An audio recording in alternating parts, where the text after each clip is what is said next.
the production of the agricultural sector diri sa province through contract growing.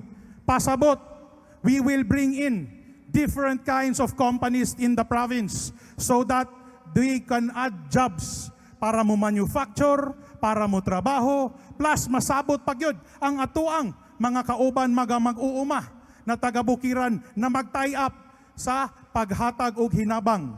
Ang kumpanya mo'y mugasto sa pag-abono, mugasto sa seeds, mugasto sa tanan.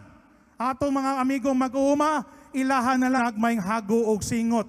Pero kani silang paghuman, muadto sa industriya, kaning industriya kinahanglag trabahante, maune kamo tanan puhon-puhon. Munay damgo namong presidente to make a change diri sa province of Negros Oriental and the entire Philippines. Atong palakpakan si Pres.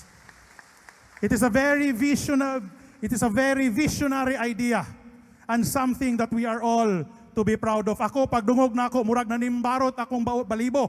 Anako, kani, mugo ni mo usob sa tanan and finally say, kaning province of Negros.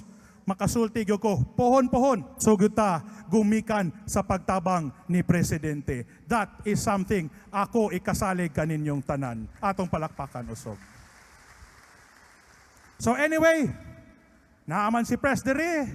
I'm not gonna take much of your time because kay balogyo ko, you are all excited to hear what he has to say para kanato tanan. I would just like to say, isyagit ra nato.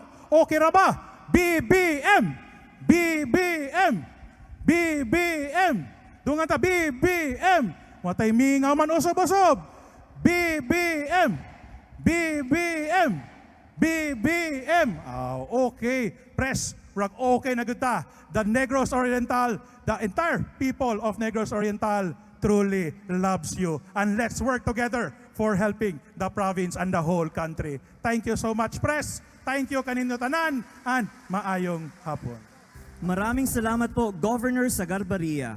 Atin namang tawagin si Dole Secretary Bienvenido E. Laguesma para magbigay ng kaniyang mensahe.